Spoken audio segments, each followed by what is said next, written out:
Antes de entrar na matéria, peço a você que dê o like, compartilha e, se possível, se não for inscrito, inscreva-se no canal. Assim, você ajuda o canal a crescer, você ajuda a alcançar mais pessoas para que a gente possa trazer esse conteúdo para vocês. Bora lá? Vamos começar?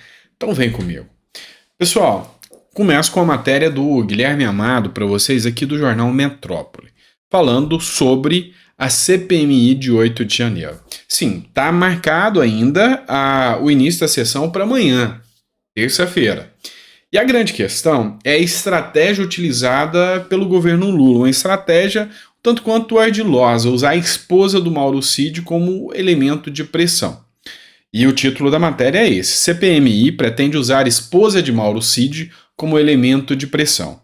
O Mauro Cid, ex-ajudante de ordem de Jair Bolsonaro, preso, prestará depoimento à CPMI de 8 de janeiro, na terça-feira. E aqui, conforme mostra aqui o jornal, os governistas definiram uma estratégia para fazer com que o tenente-coronel Mauro Cid, ex-ajudante de ordem de Jair Bolsonaro, preso, não fique em silêncio em depoimento à CPMI na próxima terça-feira. Cid, ele teve o direito de não responder aquilo que ele entende que possa incriminá-lo. E essa decisão ele teve a partir do STF. Mas a grande questão que a gente analisa aqui é: será que Mauro Cid realmente pretende ficar calado? Se a gente conseguiu perceber uma coisa nas sessões da CPMI, é que quem foi prestar depoimento nessas sessões, e aqui eu digo pessoas ligadas ao governo efetivamente, ou pessoas que estão ligadas às acusações dos atos do dia 8 de janeiro, como por exemplo o Silvinei Vasquez, que era o diretor da Polícia Rodoviária Federal, assim como o Naime, eles não quiseram ficar calados, eles quiseram falar, até porque uma vez que eles não tiveram a possibilidade de dar a sua versão dos fatos, é na CPMI que eles conseguiram dar a sua versão. E nesse caso, nessa análise aqui do Mauro Cid, a gente até entende que o governo não queria ouvi-lo agora.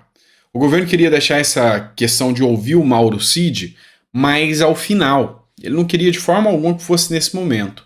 Foi por uma articulação do presidente da Câmara, da CPI, que acontece na Câmara e no Senado, o Arthur Maia, que resolveu colocá-lo agora. É um cheque em branco, ou seja, é algo que não se sabe o que vai sair dali.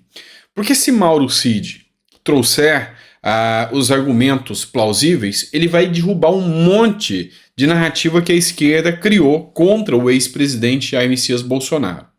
Já se Mauro Cid se incriminar ou errar nas palavras, aí eles aumentam as narrativas que eles teriam contra o ex-presidente Jair Bolsonaro. O fato é que as acusações contra o Mauro Cid, e o Mauro Cid está preso em virtude da tal cartão de vacina, falsificação do cartão de vacina. E dizem que a esposa do Mauro Cid estava envolvida nisso também. O fato é que a própria vice-PGR disse que a prisão do Mauro Cid é ilegal, que Alexandre de Moraes prendeu ele ilegalmente. E aí é lógico que o Mauro Cid, de posse dessa argumentação da vice-PGR, de posse de vasto documento que mostra que quem alterou os documentos do Bolsonaro foi um terceiro e não ele vai utilizar isso como argumentação a seu favor. Então a gente vai estar acompanhando. E assim, a gente está esperando, ansioso para ver o que vai acontecer nesse depoimento do Mauro Cid e a gente vai trazer para vocês. Agora, uma coisa é certa: usar a pressão psicológica argumentando que vai trazer a esposa só para usar como argumento psicológico, eu não vejo como uma estratégia tão legal. Eu vejo uma estratégia um tanto quanto complexa aí. O que você acha disso?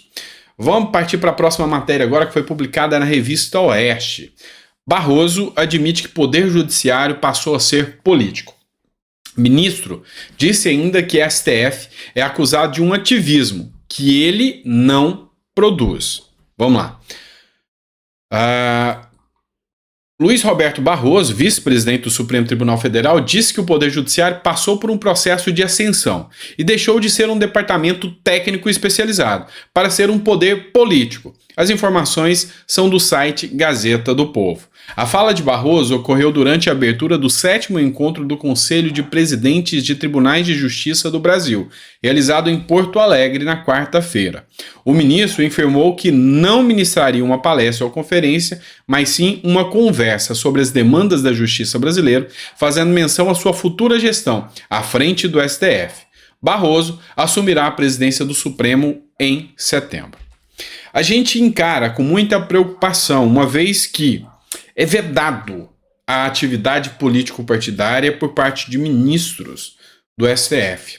É vedado o uso do instrumento desse órgão tão importante que é o Supremo Tribunal Federal para ter uma interferência política tão grande. Isso é muito preocupante, isso chega a ser desastroso para o equilíbrio dos poderes, uma vez que, se há uma interferência política, se há uma atuação política, assim como o próprio ministro falou aqui, perde-se o princípio da independência, perde-se o princípio da individualização, perde-se aqui o princípio da imparcialidade. Então, é muito grave quando você chega num momento da justiça brasileira, onde os próprios ministros do Supremo não têm a menor preocupação em dizer que há uma atividade política, ou seja, uma atuação política e não meramente técnica do judiciário. Isso é grave, é preocupante. E quando esse tipo de noticiário chega lá fora, quando outros países veem isso,